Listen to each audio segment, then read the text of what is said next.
Welcome to the Tech Egg. Don't get scrambled. Enjoy the video. In this video, I will explain the complex reasons behind the United States' decision to use atomic bombs on Hiroshima and Nagasaki. By the summer of 1945, World War II in the Pacific was reaching its brutal conclusion. Despite heavy losses, Japan continued to resist Allied demands for unconditional surrender.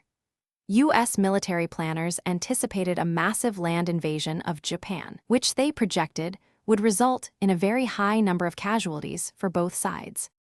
The primary objective was to compel Japan's immediate and unconditional surrender, thereby avoiding a prolonged and bloody ground invasion of the Japanese home islands. Estimates for an invasion, known as Operation Downfall, suggested Allied casualties could range from 1.7 million to 4 million, with Japanese fatalities potentially reaching 5 to 10 million. Additionally, some historians suggest the bombings served to demonstrate American military power, particularly to the Soviet Union, influencing the post-war global order.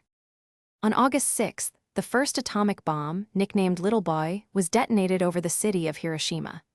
3 days later, on August 9th, a second, more powerful plutonium bomb, Fat Man, was dropped on Nagasaki. These attacks caused immense destruction and immediate loss of life. In Hiroshima, between 70,000 and 100,000 people died instantly or shortly after the blast. In Nagasaki, initial fatalities were estimated at 40,000 to 70,000 people.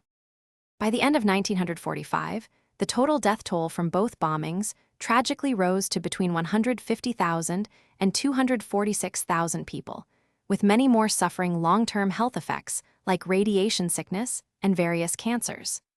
Japan surrendered on August 15th, formally ending World War II. These events ushered in the nuclear age and significantly influenced the geopolitical landscape, contributing to the onset of the Cold War. For more great deals and resources, including leak-proof meal prep containers, check out the links in the description below. Thanks for watching. Consider subscribing if I helped unscramble your problems.